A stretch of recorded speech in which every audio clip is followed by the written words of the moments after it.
Good morning once more, everybody. On behalf of Wem'Afrika, I warmly welcome you all to today's webinar titled Stolen Innocence, Addressing the Recruitment of Children Soldiers and Protecting Vulnerable Groups in Conflict Settings. We are honored to have you distinguished speakers, guests, and participants joining us for this important discussion. Today's conversation focuses on one of the most pressing humanitarian and human rights challenges affecting vulnerable communities across conflict settings.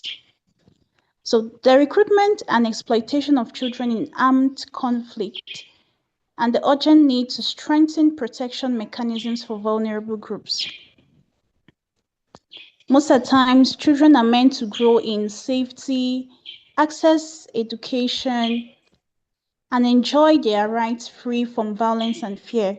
But unfortunately, many children around the world continue to experience displacement, child abuse, forced recruitment, and loss of opportunity because of conflict and insecurity, which we are here to talk about today.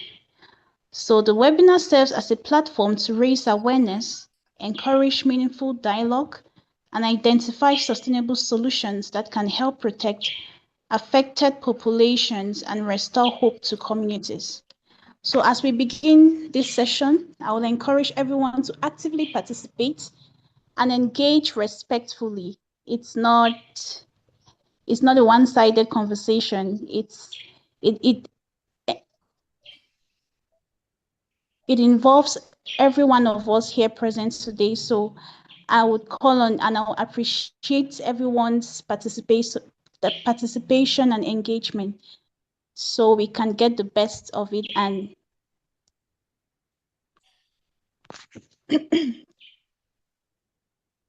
get the knowledge that we have to get for today's session.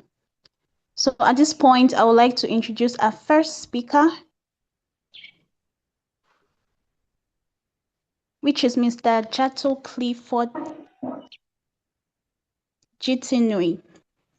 He's a social development and protection professional with over 7 years of experience working in humanitarian and community development context in Cameroon's Northwest region. He currently serves as project coordinator at the Voices for Accessibility and Inclusion, where he leads inclusive programming for youth with disabilities and as a project focal point with Plan International, supporting child protection and community-based development. Mr. Jato holds an MSc in clinical social work from the University of Bamenda, a micro-masters in organizational psychology from the University of Canterbury. So his work focuses on child protection, safeguarding, inclusion, training, facilitation, and empowerment. Ladies and gentlemen, with a round of applause, you can unmute your mics if possible. Please help me welcome Mr. Jato to the floor. You're welcome, Mr. Jato. It's a pleasure to have you with us. You have the floor, sir. Thank you so much, Lucy. Thank you so much. I would like to start by giving a special thanks for giving me this opportunity to be part of this. I am glad to be part of this, as it has been part of my work from day one, from the introduction, and I would like to add to that I am an active United Nations volunteer and working with the Goodness and Mercy Mission for child protection and child sponsorship too. So that is just an aside. So we will go directly into our presentation, and it's quite surprising. I knew I will be the second person, but it's okay. We can go ahead. I will be sharing my screen with you if that's okay. You can indicate if there is an issue. Please, can you Yes. Can you enable sharing? I just touched and the host disable participant screen sharing. So can you enable it? Yes, sir. Thank you.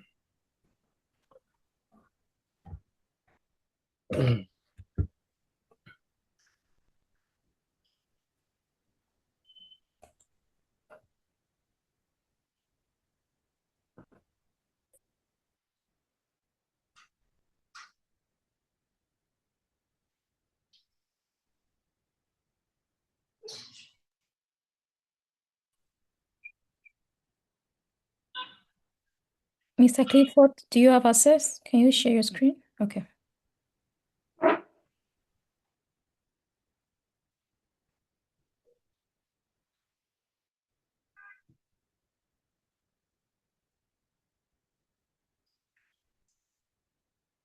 Yes, my screen now.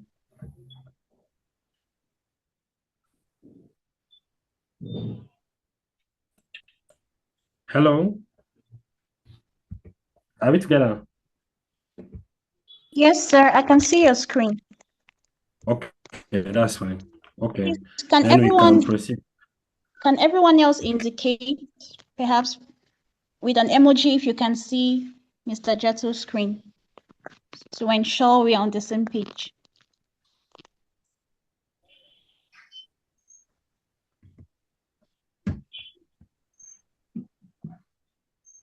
Okay, Clear says yes. Susan says yes. I think it's okay. So, as a presentation says, stolen innocence, addressing the recruitment of child soldiers and protecting vulnerable groups in conflict setting. I thought of this presentation and a best or better way to start was a brainstorming question for us all, which I will dive directly into it. So we brainstorm and discuss subsequently. So that is taking me to the next slide, which has a question. What if your child never came back home from school? Can you hear me? Yeah, Mr. Clifford, please. Can you do this on presentation mode? Maybe it'll be easier to avoid. Okay. Yeah, just go below. Okay. Just a second. Let me add my-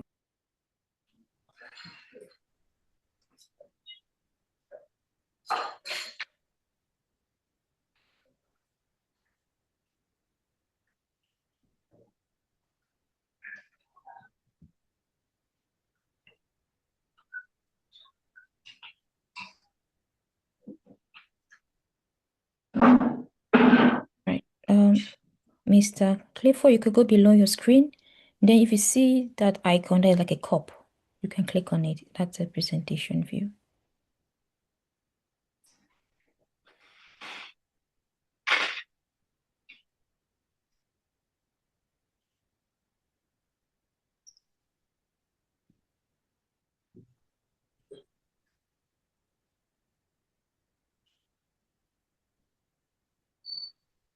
If you can, then it's okay. We can deal with that. Not to waste much time. You're muted. Okay, we are So good. we can So proceed if you have issues. can we do with this? Yes. Okay. Okay, so we were at the level of the question, which says, what if your child never came back home from school today? So this is supposed to be a general brainstorming question for us all to ask ourselves and to know also that for millions of children living in the Northwest and Southwest, this is the reality of the day for them. For parents, this is what they face daily, and we will be diving into these statistics, which I earmarked for us all to see. And can you see it, please?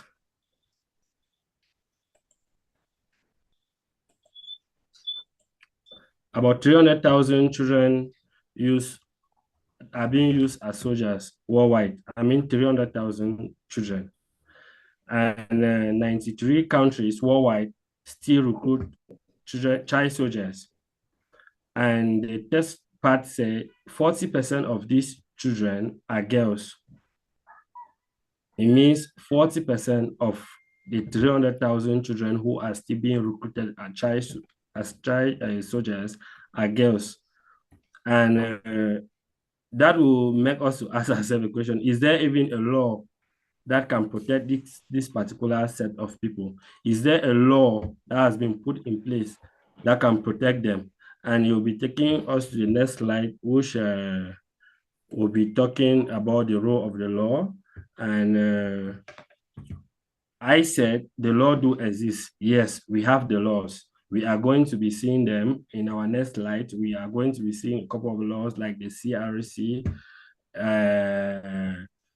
which prohibit children under the age of 18 to join child soldiers.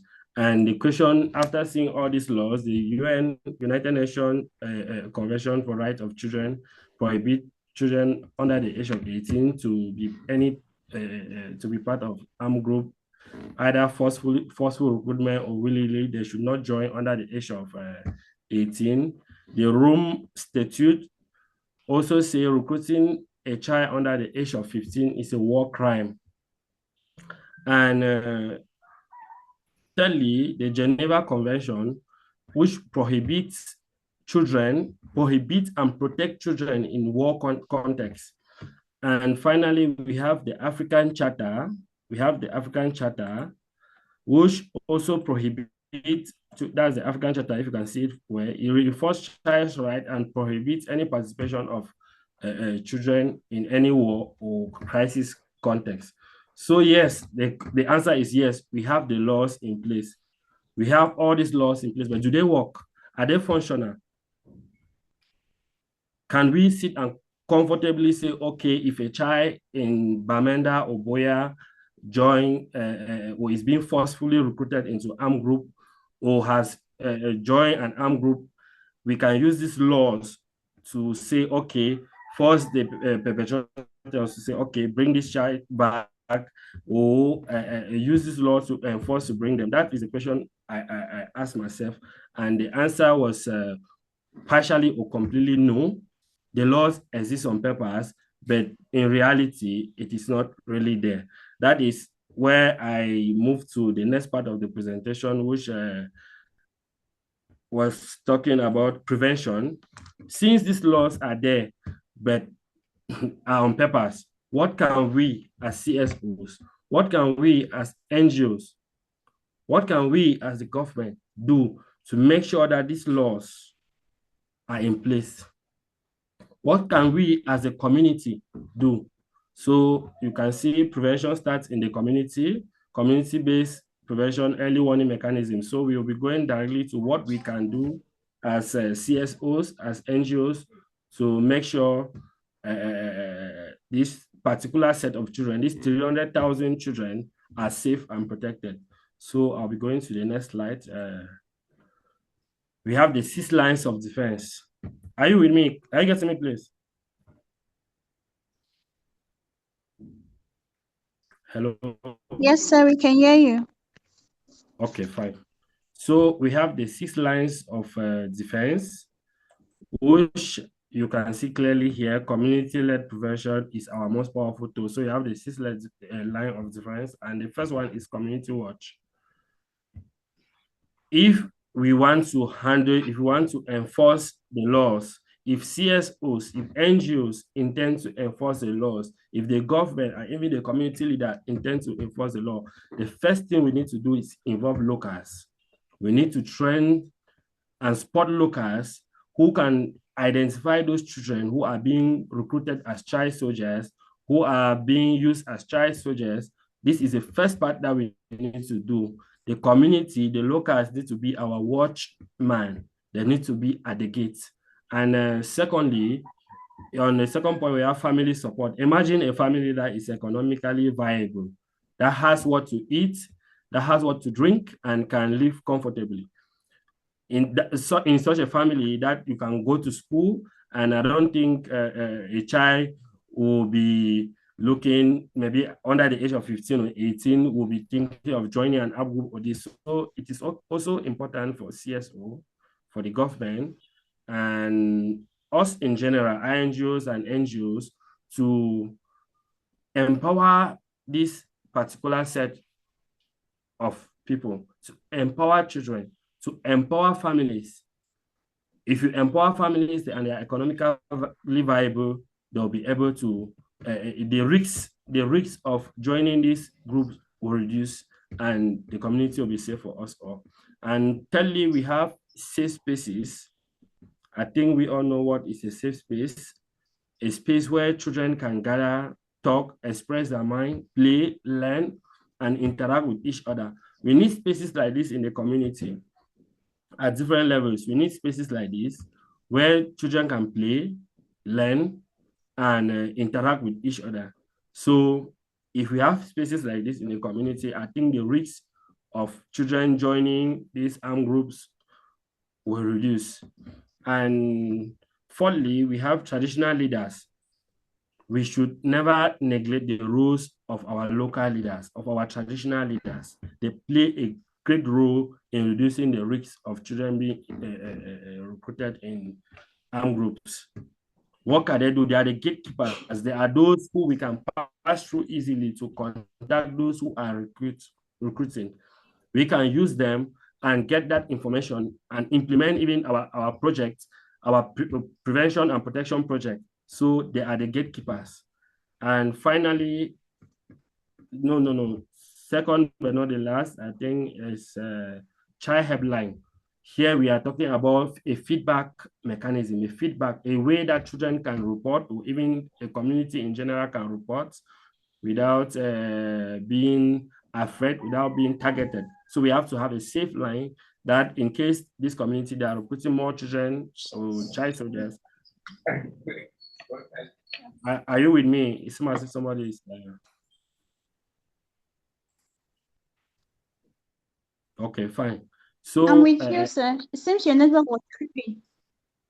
Oh, okay. I did not notice. So you can hear me now.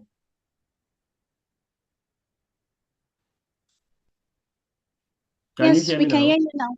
We can hear you now. Proceed, sir. Okay, so I was at the 6 lines of defense. Did we get that, or I need to take some things back? I was at the Chi helpline.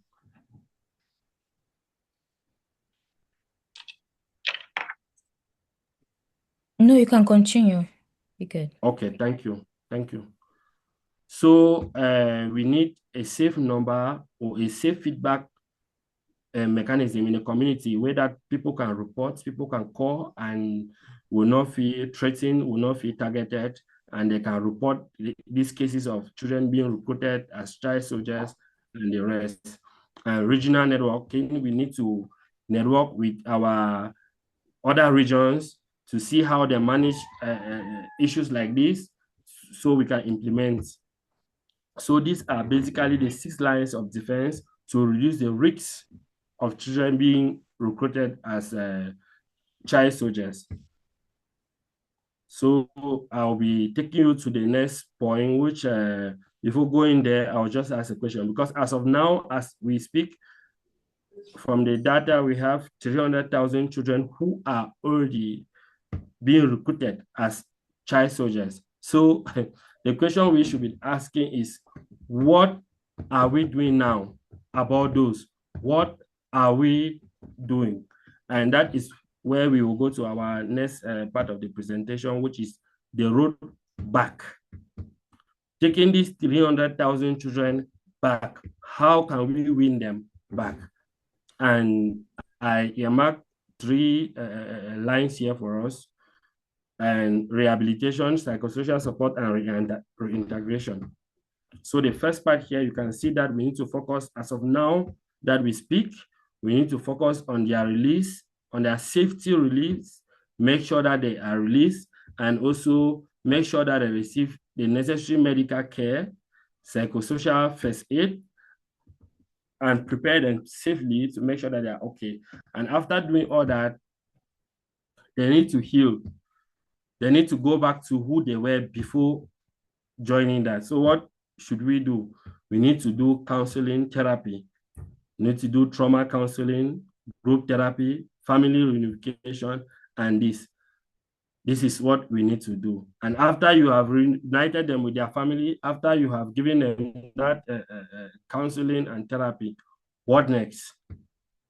Do you just counsel them and allow them? You need to reintegrate them back into the community. And that is where we are talking about rebuilding and belonging. We need to send them back to school. We need to empower them. We need to include them in the community, as most people in the community will not even like to live with people who have joined armed groups before, especially of that age. So we need to reintegrate them gradually into the community through these economic activities like going back to school. And that's it. Are we together? Can we hear me, please?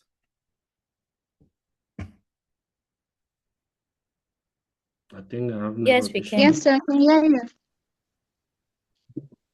Okay. So again, I decided to bring this part of the this particular part to this presentation because I had a particular question about what is the government doing? Because I earlier mentioned what we as CSOs can do, what we as NGO and INGOs can do, and the rest. So what can the government do? What can the INGOs do? I mean, now, what should we be doing now as we speak? Because we started here by looking at the roadmap, but what can we do now? Let me start maybe with the INGOs. They should invest in community-led protection and prevention-based response. So they should invest in community-led protection, like bring more safe spaces to the community, train community members on how to identify these recruitment and how to safely bring them. This is maybe funding and the rest. So you can see listening to children, maybe train the community members to listen carefully to children. These are for NGOs. INGOs also can fund local NGOs. Even the government, they can fund local NGOs. So they should be capable to identify, bring out, and give psychosocial support and heal, reintegrate this particular set of people back into the community safely. So we have embedded psychosocial support in every reintegration program. I just explained this. They're clear on this. If you are putting children as soldiers, you are a perpetrator of that war crime that was mentioned. You need to be punished. So the law should be clear on this, and the policy should, the book, what is on paper, should be applied, and perpetrators should be punished. And lastly, we should include children with disability and girls in all frameworks. So looking back at with the fact that 40% of these children are being recruited as child soldiers are girls, we need to include them more.